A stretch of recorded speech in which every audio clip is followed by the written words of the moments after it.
Good evening. My name is Terrence Jordan, and I'm going to discuss or present to you part three of my project, which is on PowerPoint right now, Marketing to a Millennial Society.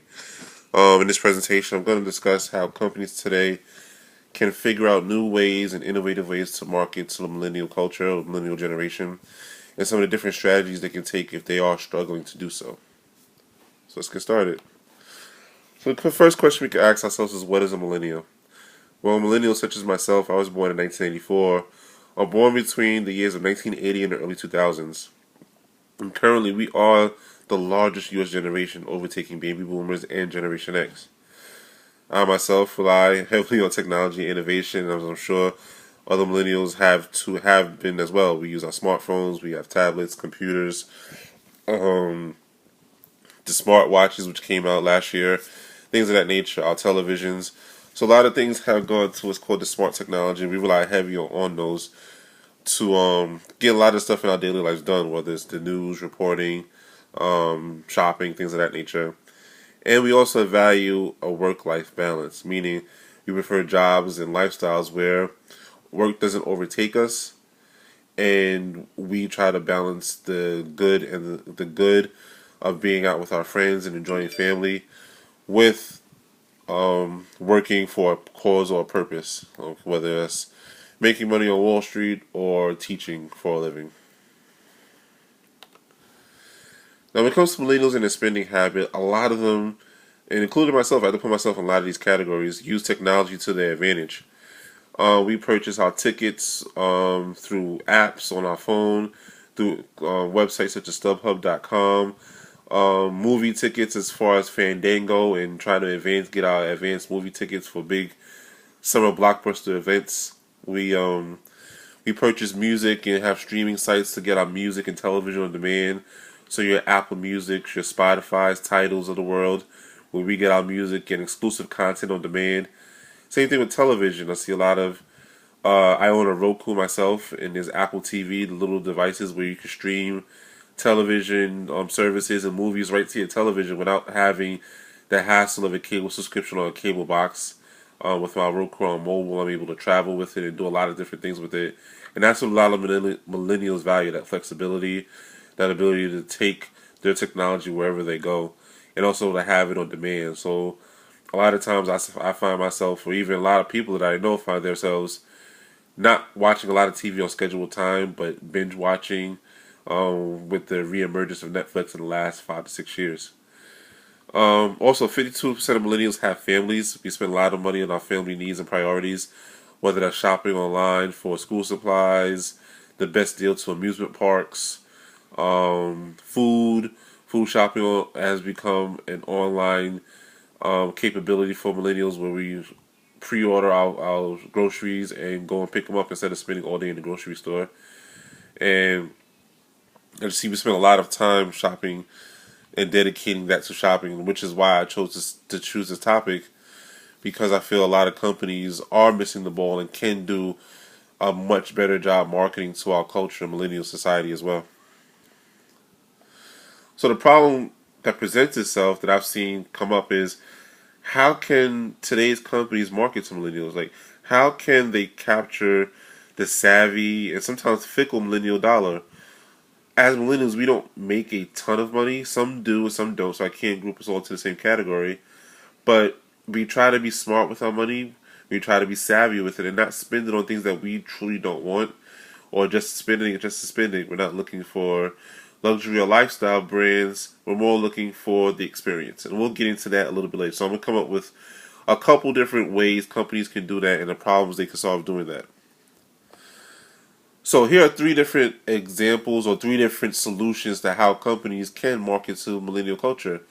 One is utilizing social media such as Facebook, Instagram, things of that nature, creating brand ambassadors, and appealing to the customer experience, which is actually very important, and I'll get into that within a few minutes.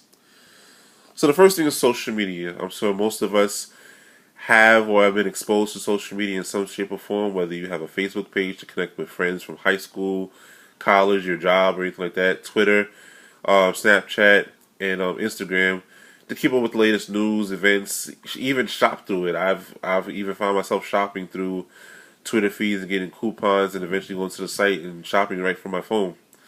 So social media has been a productive avenue for companies to get their information out to the public for years. For the last couple years, whether it's getting a coupon out there, whether it's getting information on the sale out to the public, social media has been that avenue for companies to get their message about a product, good, or service that they have. And the positives about that is the fact that it's free.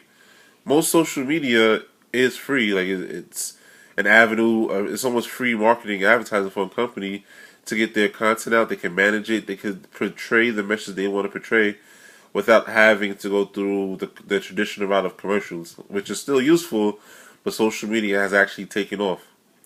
It's engaging and interactive where customers can now look at a social person Snapchat page, get a video from it, and say, "All right, I really want to try that out," or see a concert such as the Beyonce concert going on right now. See that concert and say, "All right, I want to be a part of that. How can I get tickets for it?" I've seen people use Snapchat to break news, and eventually it gets spread. Even on Facebook, I've seen coupons and Instagram and things of that nature. So companies really use these avenues for people to get out. It's engaging. People can comment and even share with their friends. So that really becomes the spread and the free advertising part of it. And it's exclusive online coupon distribution as well. So as I mentioned before, you get to get your coupons out there quicker. Whether you see this, the example I gave with the Chick-fil-A chicken sandwich, the countdown to it, this was done on their Facebook page. And from that, they can say, this is coming out. We have coupons. You get a free sandwich if you bring in a coupon, or if you like a certain amount or download their app. Companies are doing that now. Now, some of the negative opportunities companies can kind of work around or try to improve on that will be the constantly changing environment of social media. It's quick. It's fast. Something you may say 1 hour or 1 minute ago may change in the next 5 or 10. So it's something you have to constantly stay on top of. I know a lot of companies now are dedicating whole departments to social media because it's an ever-changing, constant thing you have to stay on top of. And if you get a bad review, it spreads very quickly and can remain online for months, if not years. And even if after you delete it, once the general media gets a hold of it, they will take it and take a hold of it and keep it on online circulation for years. Now, brand ambassadors. What I found interesting about brand ambassadors was the fact that millennials tend to buy when a brand partners with a cause. Meaning, if let's say your local Macy's or your local shoe store is donating to support the cheerleading team or Little League baseball team, or they're raising money for breast cancer awareness, or even a political figure, things like that, people tend to support that brand, and they tend to buy products looking to support and raise money for it instead of just buying just to buy. It's more instead of the lifestyle. Instead of me buying a $500,000 car or $100,000 Mercedes just because of the prestige, I'll buy a Prius because it's more environmentally conscious, or it fits my lifestyle. I like the look of it. I want to save money on gas. As I mentioned before, millennials may not make a ton of money, so they really are picky about where they buy it and choose to and spend their money. So the positive of creating a brand ambassador is millennials share their feelings on social media, or even word of mouth, about something they strongly feel, something they're really strong about. So let's say, take the example of the Prius. If you have somebody who is conscious about how much money they are spending on gas and they want to make a difference in the environment, and they decide to buy a hybrid instead of a regular $50,000, $60,000 to $100,000 car that'll eat up premium gas, that's a positive. So say I'm actually using hybrid technology to get my message across, and I'm using hybrid technology I'm buying a hybrid car because I really, really support this ideal of having a clean environment.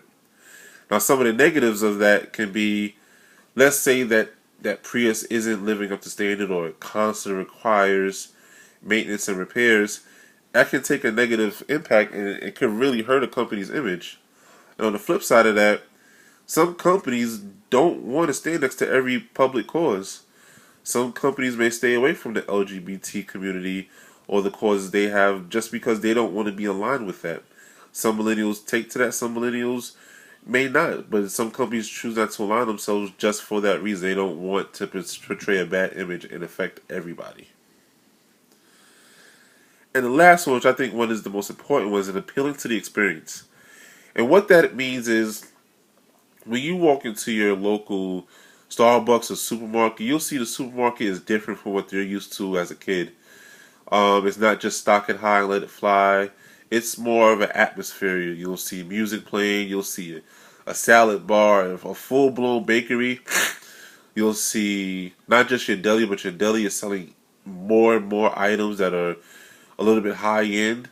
They want that overall shopping experience. They want customers want to come in and feel as if they are a part of something that nobody else is a part of. So millennials tend to spend their money on the experience more than the product itself. So they'll go to a Starbucks every morning instead of buying traditional coffee or at the grocery store, or buying a Folgers cup of coffee at their house. They'll go to a Starbucks because it's the overall experience, the atmosphere, being around people and feeling in the crowd. Like the next point I was going to say, the fear of missing out. You don't want to miss out on the experience, the news that share, the people you can meet in a crowd. So that's some of the. I think that's one of the most important parts a company is capturing now, the experience piece of it. You'll see retailers such as Macy's and Nordstrom really try to ramp up their customer service through the training of their employees and try to make them connect with the customer instead of just buying an item off the rack. They'll almost be like a personal shopper, and that experience goes a long way with this culture. Like some of the negative backlash to it, which is actually not as bad as people make, is not as bad as companies make it out to be, which I think this is probably one of the most easiest things to accomplish, is that negative experience are shared on social media quickly and often. So if they had a bad customer experience at Starbucks, the person spelled their name wrong, or if they went to a Macy's or a Nordstrom or a Neiman Marcus and they found that they don't not the customer service wasn't the best, they were pushy, they were unattentive. Those things can spread quickly, and for some companies, that training to give people good customer service can be costly. It can cost them a lot of money to train and get the right employee into the job and do onboarding and stuff like that. Just kind of wrap up everything. I gave you about different three different ways companies can really market to the new millennials who are spending their dollar. They're spending a large amount of money as far as the population and the amount of people that are millennials, but they're also fickle with the dollar. So how can you capture that? You want to appeal to the experience, put a cause behind it, and truly use social media to your advantage. Please go in, give me positive or constructive feedback about my presentation. I look forward to it, and I thank you for listening to my presentation.